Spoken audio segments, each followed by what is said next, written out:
So here we have me graduating from the police academy. This is my chief at the time. Quite happy to have a gun and a badge. I was working on a bus. We used to wear plain clothes on the bus.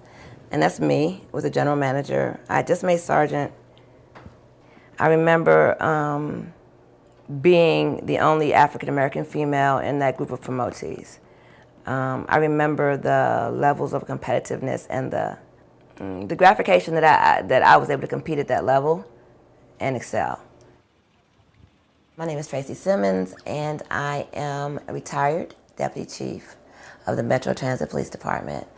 I served there for over 25 years in various capacities. I came up through the ranks, and I retired at the rank of deputy chief, and I was the first African-American woman to reach that rank at my police agency.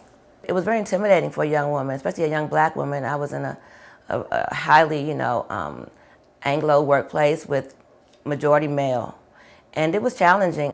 You had to get in to fit in, to get along, and really, you really still weren't a part of, be clear. When in the police department, there was rampant sexism, rampant racism.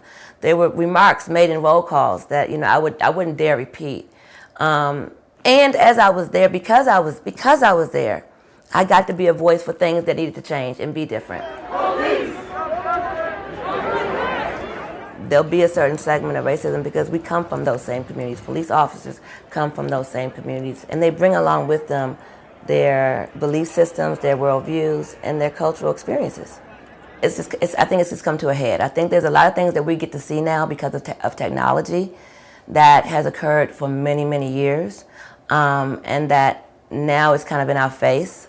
We all had an opportunity to see George Floyd, be murdered right on television. I've never seen anything like it in my life, and I don't think most Americans have.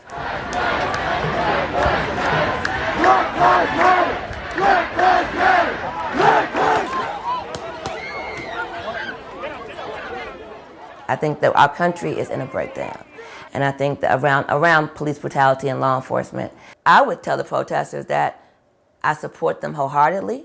I would tell them to be thoughtful and be aware that there are other stories and other spaces. That's a part of the story, but it's not the real story. It doesn't tell the story of the 10 police officers that got killed last week. It doesn't tell that story. Or the guys down the street that got shot by other assailants, who the police locked up and now they're in jail. So there are a lot of stories here to be told. And so I'm hopeful.